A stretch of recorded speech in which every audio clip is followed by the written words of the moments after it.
Pernah kebayang nggak apa jadinya kalau aturan itu cuma berlaku buat sebagian orang, tapi nggak buat mereka yang punya kuasa?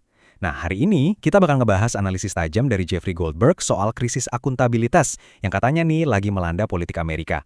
Aturan tidak berlaku untuk Donald Trump. Kalimat ini bukan sekedar headline sensasional loh. Ini adalah inti dari analisis yang mau kita bedah bareng-bareng.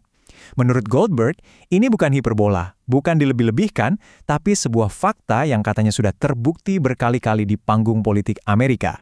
Tapi pertanyaannya kan jadi lebih dalam ya. Kenapa bisa begitu? Dan apa artinya kalau aturan-aturan lama yang kita pegang bersama tiba-tiba kayak nggak penting lagi? Ini bukan lagi soal satu orang, tapi soal fondasi demokrasi itu sendiri. Apa jadinya sebuah negara kalau aturan mainnya diabaikan gitu aja? Oke, kita masuk ke bagian pertama.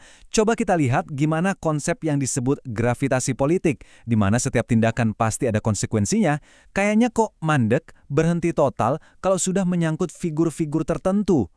Coba deh, kita lihat daftarnya. Ada rekaman Access Hollywood sebelum pemilu. Terus berbagai tuduhan dan koneksi soal Jeffrey Epstein, sampai putusan pengadilan yang menyatakan dia bertanggung jawab atas pelecehan seksual. Kalau di dunia politik yang normal, salah satu dari ini aja udah cukup buat mengakhiri karir seseorang kan? Tapi seperti yang ditunjukin Goldberg, itu semua nggak terjadi. Kok bisa? Nah, disinilah kata kuncinya muncul. Impunitas. Ini bukan cuma istilah hukum yang ribet loh. Impunitas itu artinya bebas dari hukuman, bebas dari akibat perbuatan. Sebuah gagasan di mana seseorang bisa melakukan apa saja tanpa perlu takut sama konsekuensinya. Baik itu di pengadilan, di pemilu, atau bahkan di mata publik. Inilah jantung dari krisis yang kita omongin. Oke, sekarang kita lihat gimana efek ini menyebar kayak virus. Dari cuma satu orang, sekarang kita beralih ke pilar-pilar demokrasinya.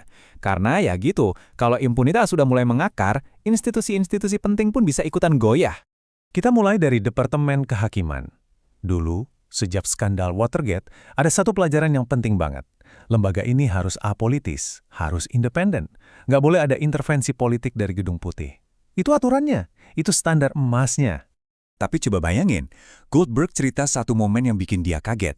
Dia lihat spanduk kampanye raksasa, kampanye lo ya, terpampang di gedung Departemen Kehakiman. Sesuatu yang harusnya nggak mungkin terjadi.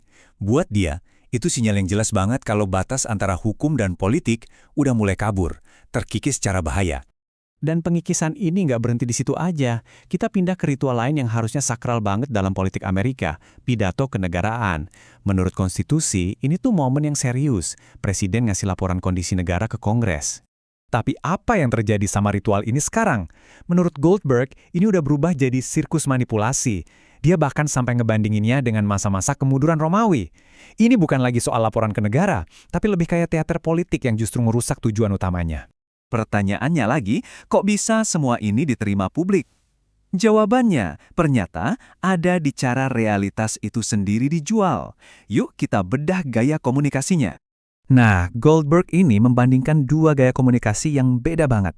Di satu sisi, ada gaya yang digambarkan sebagai penjual yang menawan, efektif tapi pembohong. Dorongannya itu selalu buat memutarbalikkan realitas biar sesuai sama maunya dia. Di sisi lain, ada Biden yang disebut cenderung lebih dekat pada kebenaran.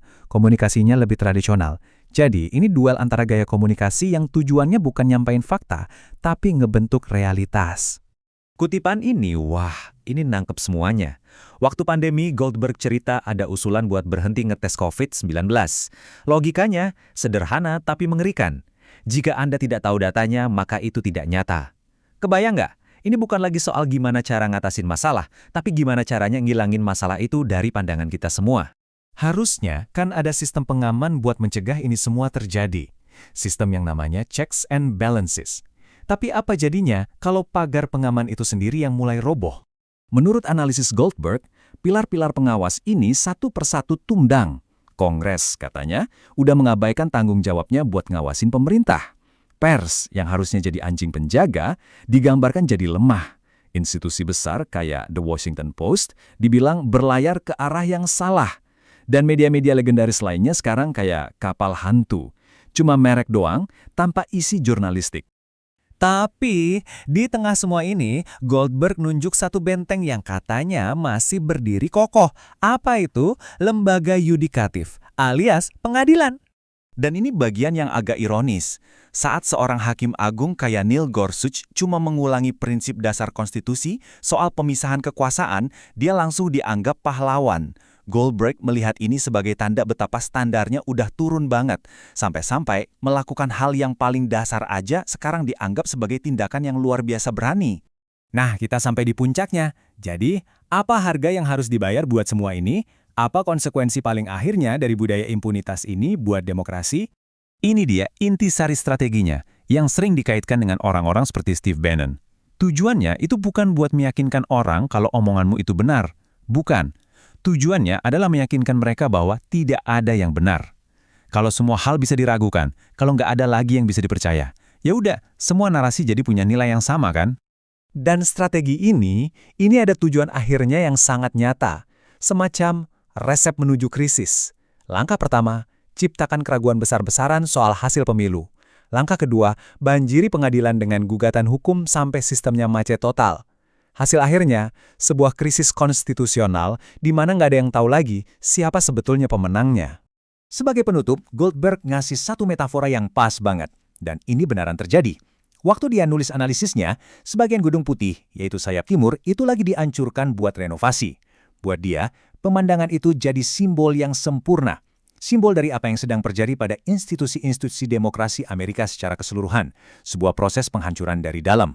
Jadi, pada akhirnya, kita semua ditinggalkan dengan satu pertanyaan mendasar. Kalau pilar-pilar akuntabilitas, hukum, pers, norma politik, semuanya udah goyah, terus apalagi yang bisa menyatukan sebuah demokrasi? Nah, itulah pertaruhan yang sesungguhnya.